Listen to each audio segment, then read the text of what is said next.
4 राज्यों के राज्यपाल रहे शख्स के पीछे जब सीबीआई हाथ धोकर पड़ गई। किसानों और जवानों की हालत पर जब सब चुप बैठे थे, तब तोड़ी थी उन्होंने चुप्पी। वो शख्स जिसने हुक्मरानों को कहा था कि सिखों के सब्र का इम्तिहान मत लेना, उनके एक साइन ने जब 70 साल से ज्यादा पुराने विवाद पर फुल स्टॉप लगा दिया। मुश्किल समय में जब वो बोले, मैं किसान का बेटा हूं, घबराऊंगा नहीं। इस वीडियो में हम बात करेंगे यूपी के एक छोटे से गांव के जाट परिवार में पैदा हुए नेता की, जिसने जब जब भी गलत होते देखा तब तब अपनी ही सरकार को खुलेआम चुनौती दे दी। जी हां, हम बात कर रहे हैं सत्यपाल मलिक की। मैं हूं दलीप सिंह।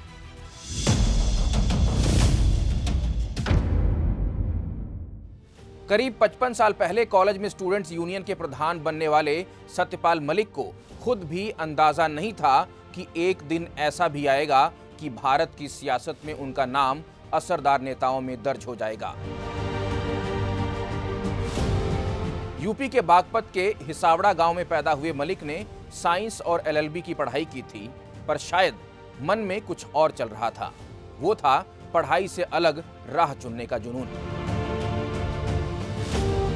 कॉलेज की पढ़ाई के 4 साल बाद अपने इलाके से पहली बार चुनकर यूपी की विधानसभा में पहुंचे थे।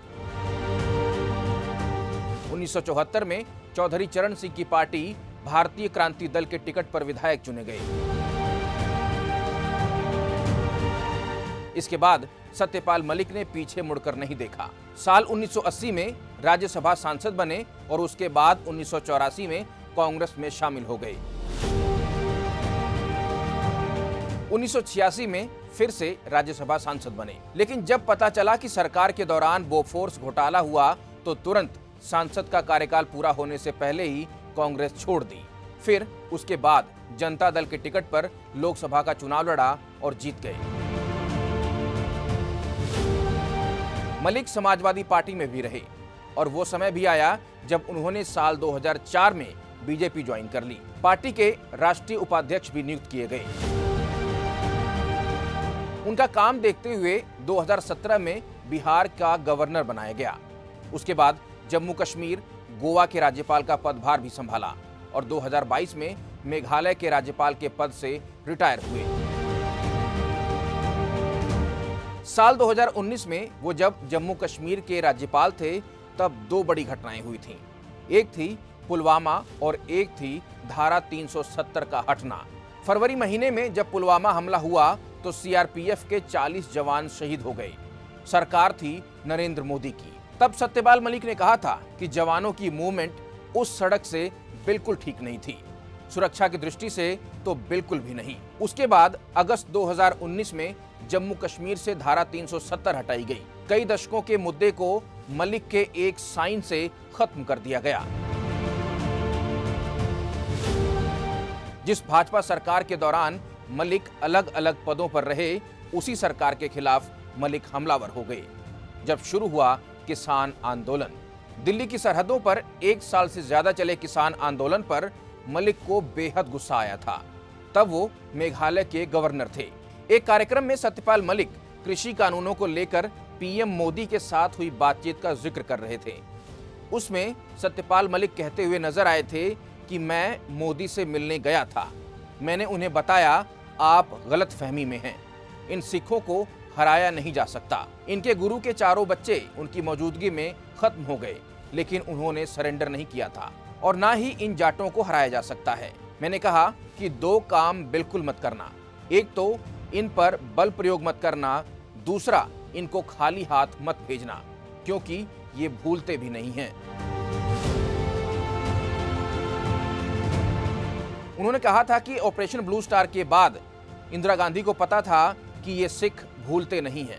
मलिक ने इंदिरा गांधी की हत्या, ऑपरेशन ब्लू स्टार की रूपरेखा तैयार करने वाले जनरल वैद्य की हत्या और अंग्रेज अधिकारी डायर की लंदन में हत्या का जिक्र भी किया था। मोदी सरकार में सियासत में बड़ा कद बनाने वाले मलिक का सरकार के साथ रिश्ता कड़वाहट वाला ही था। साल 2024 की शुरुआत में सत्यपाल मलिक के घर समेत कई ठिकानों पर सीबीआई ने छापेमारी की थी। सीबीआई की दलील थी कि साल 2019 में 2200 करोड़ रुपए के एक हाइड्रो इलेक्ट्रिक पावर प्रोजेक्ट का कॉन्ट्रैक्ट एक प्राइवेट कंपनी को देने के दौरान कथित धांधली के आरोपों के बाद केस दर्ज किया गया है। तब सत्यपाल मलिक ने कहा था कि मैं बीमार हूं और अस्पताल में भर्ती हूं। इसके बावजूद तानाशाह द्वारा मेरे मकान में सरकारी एजेंसियों से छापे डलवाए जा रहे हैं।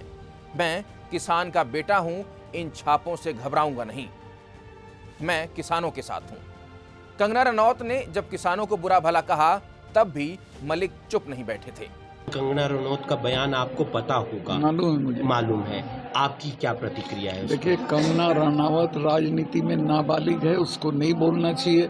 और वो जिस पार्टी में है उनको चाहिए कि माफी से नहीं, उसको पार्टी से निकाल दें। वो पार्टी में रहने के लायक नहीं है, उसको कोई जानकारी नहीं है। वो लूज टॉक करती है, सब लोगों के खिलाफ बोलती है, जो बहुत गलत बात है।